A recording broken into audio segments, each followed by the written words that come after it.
13వ తేదీ జరిగేటువంటి సార్వత్రిక ఎన్నికల్లో వామపక్షాల అభ్యర్థి, ఇండియా కూటమి అభ్యర్థి, కమలాపురం నియోజకవర్గం ఎమ్మెల్యే అభ్యర్థిగా గాలి చంద్ర గారు పోటీ చేస్తూ ఉన్నారు.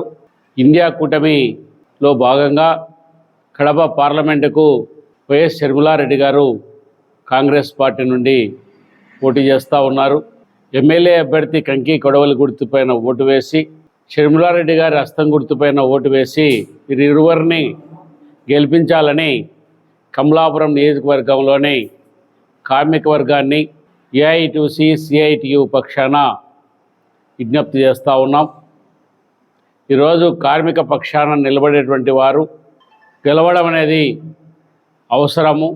ఎందుకంటే దేశంలో స్వాతంత్రానికి ముందు, స్వాతంత్రం తర్వాత పోరాడి బలిదానాలతో, ఆత్మార్పణలతో 44 రకాల కార్మిక చట్టాలు సాధించుకుంటే కేంద్రంలో ఉన్నటువంటి నరేంద్ర మోడీ దుందుడుకు చర్యల వలన, కార్పొరేట్ అనుకూల వైఖరి వలన, కార్మిక వర్గ వ్యతిరేకత భావాల వలన, వారి మూల సిద్ధాంతాల ఆధారంగా ఉన్నవాడికి దోచిపెట్టేటువంటి విధానాల వలన 29 రకాల కార్మిక చట్టాలను రద్దు చేసి 4 కోర్సుగా ఏర్పాటు చేసి కార్మిక వర్గాన్ని బానిసలుగా మార్చినటువంటి వ్యవహారానికి శ్రీకారం చుట్టిన నేపథ్యంలో కేంద్రంలో ఆ వైఖరి అవలంబిస్తూ ఉంటే రాష్ట్రంలో కూడా అదే వైఖరి అవలంబించేటువంటి పాలకపక్షం జగన్మోహన్ రెడ్డి, ప్రతిపక్షంలో ఉన్నటువంటి చంద్రబాబు నాయుడు వాటికి వంతపాడుతూ కార్మిక వర్గం ఎడల దుర్మార్గంగా వ్యవహరించేటువంటి రీతిలో వ్యవహరిస్తున్న నేపథ్యంలో కార్మిక పక్షపాతులు గెలవాల్సినటువంటి అవసరం ఉంది. కాబట్టి గాలి చంద్ర కమ్యూనిస్ట్ పార్టీ అభ్యర్థిగా పోటీ చేస్తూ ఉన్నాడు. ఆయన గెలిపించాల్సినటువంటి అవసరం ఉన్నది. అదే సందర్భంలో షర్మిలారెడ్డి గారు పోటీ చేస్తూ ఉన్నారు.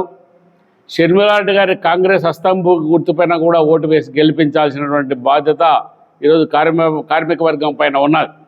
దేశంలో మత విద్వేషాలు సృష్టించి అందరితో ఆగకుండా ప్రాంతాల మధ్య చిచ్చు పెట్టేటువంటి వ్యవహారానికి శ్రీకారం చుడుతూ ఉన్నటువంటి నేపథ్యం, మొదటి 2 దశల ఎన్నికలు అయిన తర్వాత 3వ దశ కూడా అయిపోయిన నేపథ్యంలో ఆయన నరేంద్ర మోడీ ప్రాంతాల మధ్య కూడా చిచ్చు పెట్టేదానికి, మతాల మధ్య చిచ్చు పెట్టేదానికి శ్రీకారం చుట్టి రెచ్చగొట్టడమే ధ్యేయంగా భావిస్తున్నటువంటి నేపథ్యంలో భిన్నత్వంలో ఏకత్వంలో భిన్నత్వం, భిన్నత్వంలో ఏకత్వంలో పద్ధతిలో ఈ దేశంలో అన్ని వర్గాల వారు పనిచేస్తున్నటువంటి శ్రమశక్తి, శ్రమ జీవులు సృష్టించేటువంటి ఈ సంపద అంతా కూడా పెట్టుబడిదారు చేతుల్లోకి పోయేదానికి, 1% చేతులే పోయేదానికి కారణభూతుడవుతున్నటువంటి నరేంద్ర మోడీ గద్దె దింపాల్సినటువంటి అవసరం ఆసన్నమైంది.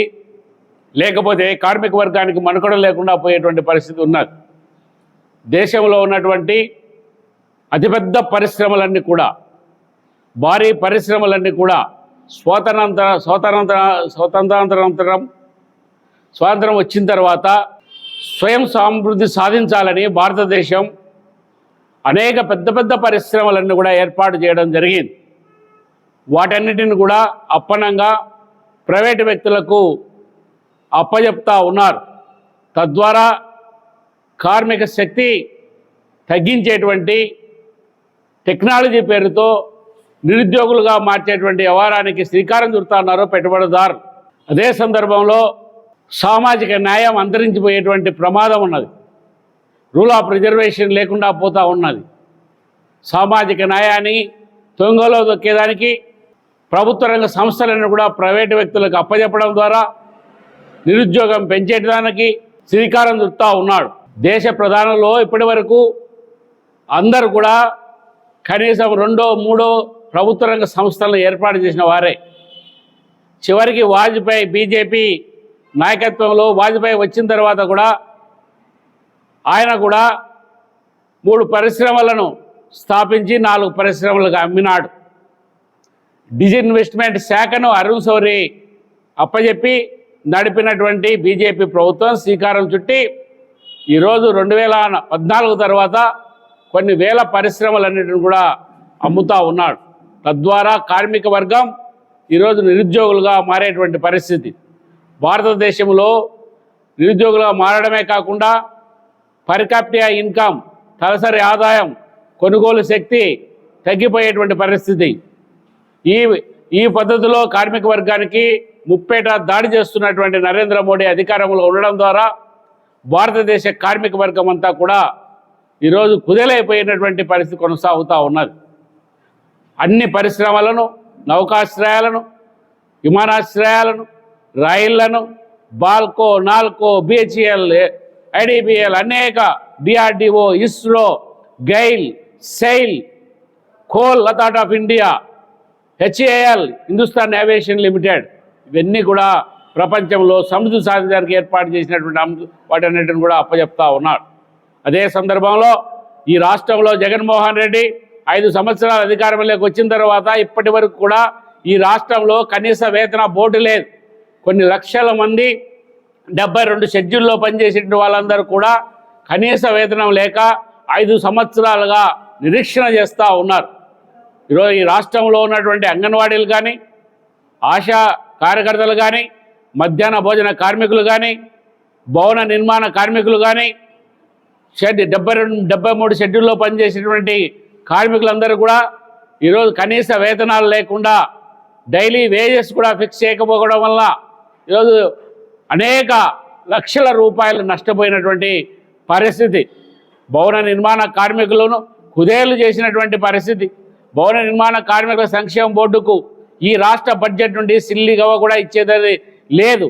వారికి ఈరోజు వివిధ కాంట్రాక్టర్లు లేకపోతే బిల్డింగ్ల ద్వారా, రోడ్ల ద్వారా కట్టినట్టు వాళ్ళు చేసినటువంటి శ్రమజీవులు చేసేటువంటి పనుల ద్వారా ప్రభుత్వానికి కట్టేటువంటి ఒక సెస్ సుప్రీంకోర్టు తీర్పు ప్రకారం సంక్షేమ బోర్డు ఏర్పాటు చేస్తే దానికి ఒక 1% సెస్ కడతా ఉన్నారు. ఆ 1% సెస్ ద్వారా వచ్చేటువంటి ఆదాయం దాదాపు 1200 కోట్ల రూపాయలు ఉంటే అందులో 425 కోట్ల రూపాయలు ఈరోజు ప్రజలందరికీ కూడా ఇన్సూరెన్స్ పేరుతో కట్టినటువంటి పరిస్థితి.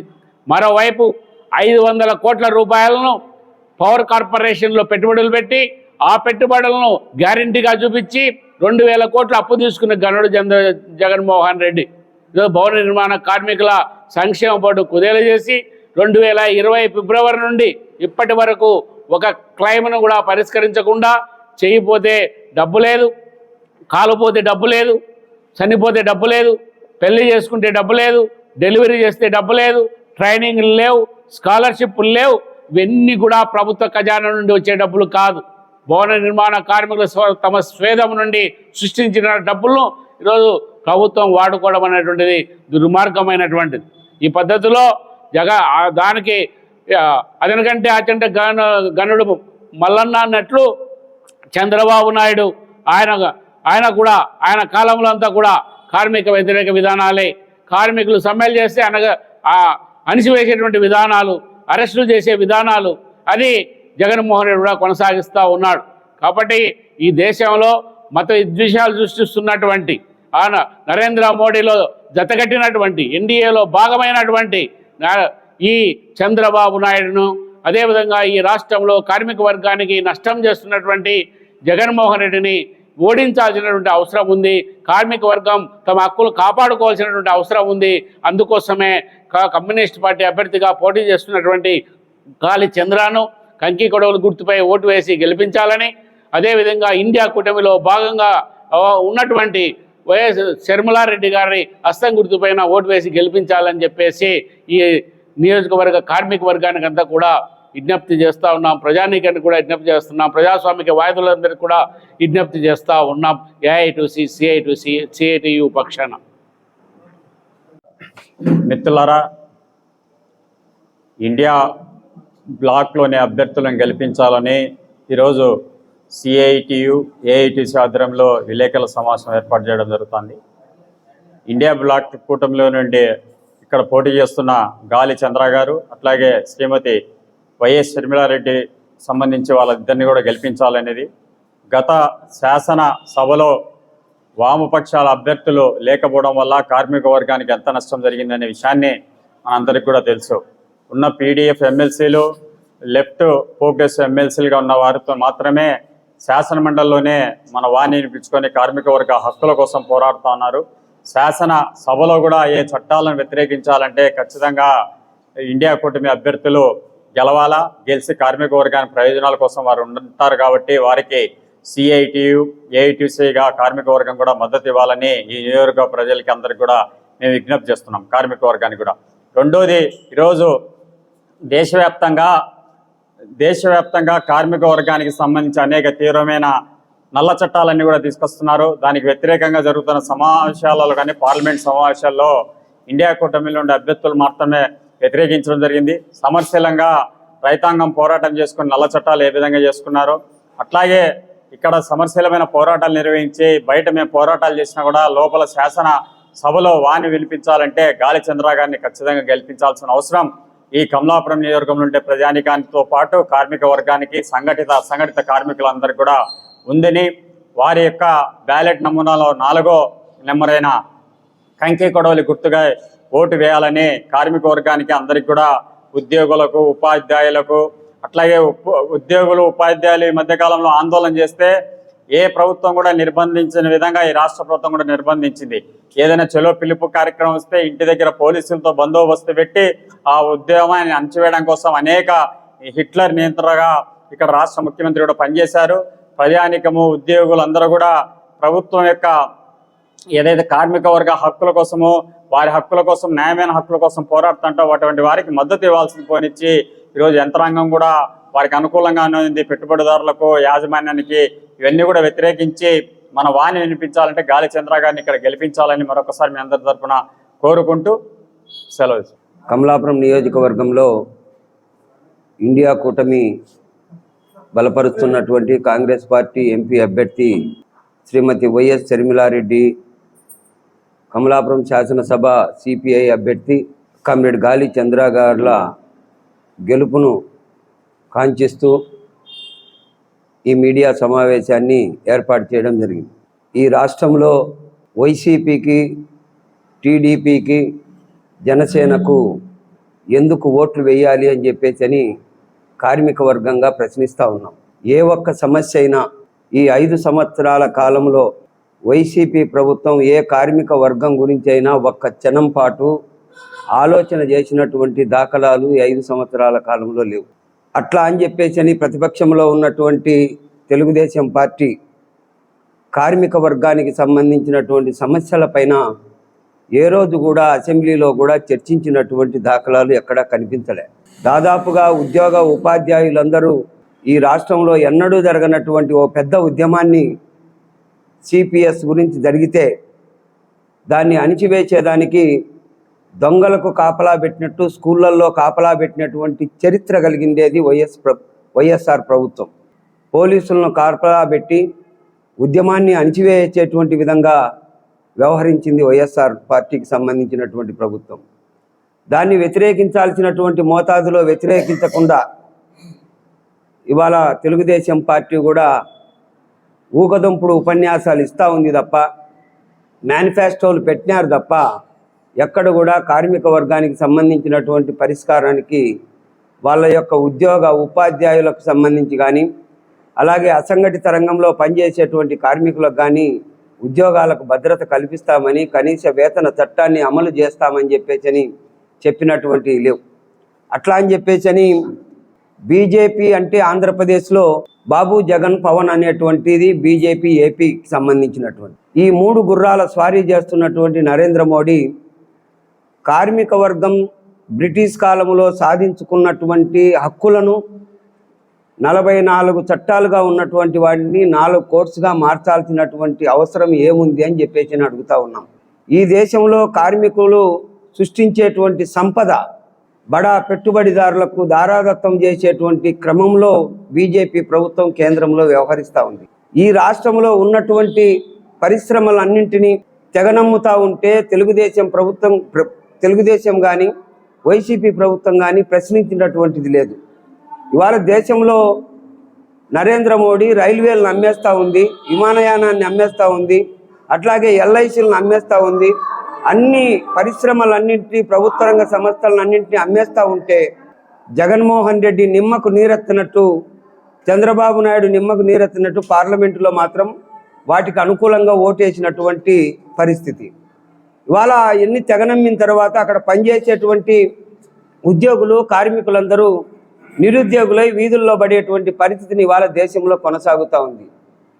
అట్లాగే దశాబ్ద కాలం పాటు ఆంధ్రప్రదేశ్లో విశాఖ ఉక్కు ఆంధ్రుల హక్కు అని చెప్పేసి నినదించి పోరాటం చేసి సాధించుకున్నటువంటి విశాఖ ఉక్కు ఫ్యాక్టరీ ఇవాళ తెగ నమ్ముతూ ఉంటే రెండు పార్టీలు నిమ్మకు నీరెత్తినట్టు ఓటేసాయి తప్ప దాంట్ని అమ్మకూడదు.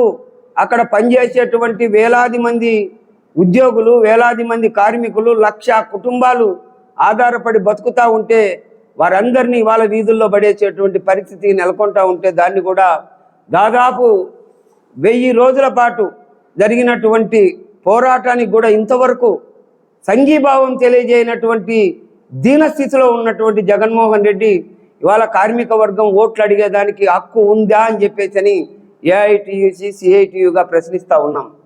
అట్లాగే అంగన్వాడీలు 50 రోజుల పాటు సమ్మె చేశారు. వారిని ఎక్కడికక్కడ నిర్బంధించావు కానీ వారి సమస్య ఏమైనా పరిష్కరించావా అని చెప్పేసి అడుగుతూ ఉన్నాం. అట్లాగే ఆశా వర్కర్లు, మధ్యాహ్న భోజన కార్మికులు దాదాపుగా ఈ రాష్ట్రంలో అసంఘటిత రంగంలో, ఉద్యోగ ఉపాధ్యాయ రంగంలో పనిచేసేటువంటి కుటుంబాలు అన్నీ కలిపితే దాదాపు 50 లక్షల ఓట్లు ఈ రాష్ట్రంలో ఉన్నాయి. వాటన్నిటినీ ఓట్లు అడిగేటువంటి నైతిక హక్కు ఎన్డీఏ కూటమికి కానీ వైసీపీకి కానీ లేదని చెప్పేసి కార్మిక వర్గంగా మేము చెప్తా ఉన్నాం. అందుకోసం అనేసే చట్టసభలలో కార్మికుల యొక్క సమస్యలను, ఈ రాష్ట్ర ప్రజల యొక్క సమస్యలను నిరంతరం పోరాటం చేసేటువంటి కమ్యూనిస్టులు చట్టసభల్లో లేకపోవడమే మన దౌర్భాగ్యం అని చెప్పేసి మేము తెలియజేస్తా ఉన్నాం. అందుకోసమే ఇండియా కూటమిలో భాగమైనటువంటి సిపిఐ కమలాపురం నియోజకవర్గంలో ఎమ్మెల్యేగా పోటీ చేస్తూ ఉన్నాం. కంకి కొడవలి గుర్తుకు గాలి చంద్రకు ఓటేసి గెలిపించాలని చెప్పేసి కార్మిక వర్గానికి విజ్ఞప్తి చేస్తూ ఉన్నాం. ఈ కమలాపురం నియోజకవర్గానికి భారత కమ్యూనిస్టు పార్టీకి చరిత్ర ఉంది. 1952లో మొట్టమొదటి ఉమ్మడి పులివెందుల కమలాపురం నియోజకవర్గం నుండి శాసనసభకు ఎన్నికైనటువంటిది సిపిఐ. అప్పటి నుండి ఇక్కడ అనేక అభివృద్ధి కార్యక్రమాలు జరిగాయి. ప్రాజెక్టులు ఇవాళ మన జిల్లాలో ఉన్నాయి. వాటికి అంతో ఇంతో నిధులు కేటాయింపులు, జలాలు, నికర జలాలు వచ్చాయంటే కమ్యూనిస్టుల పోరాట ఫలితమే. అందుకోసం అనేసి కమ్యూనిస్టులకు ఈ నియోజకవర్గంలో ఓట్లు అడిగేటువంటి హక్కు ఉంది అని చెప్పేసి అడుగుతా ఉన్నాం.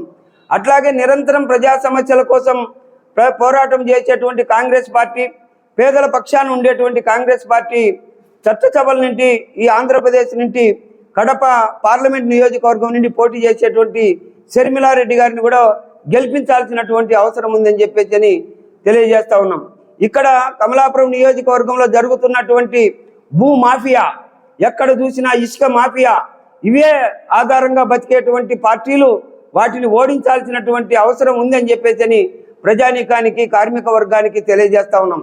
అందుకోసమనేసే సిపిఐ అభ్యర్థి గాలి చంద్ర గారి కంకి కొడవలి గుర్తుకు, కాంగ్రెస్ పార్టీ ఎంపీ అభ్యర్థి షర్మిలారెడ్డి గారి హస్తం గుర్తుకు ఓట్లేసి గెలిపించాలని కార్మిక, కర్షక, రైతు, ప్రజానీకం అందరినీ, మహిళలను అందరినీ భారత కమ్యూనిస్టు పార్టీగా, ఏఐటియుసిగా, సిఐటియుగా కోరుతా ఉన్నాం.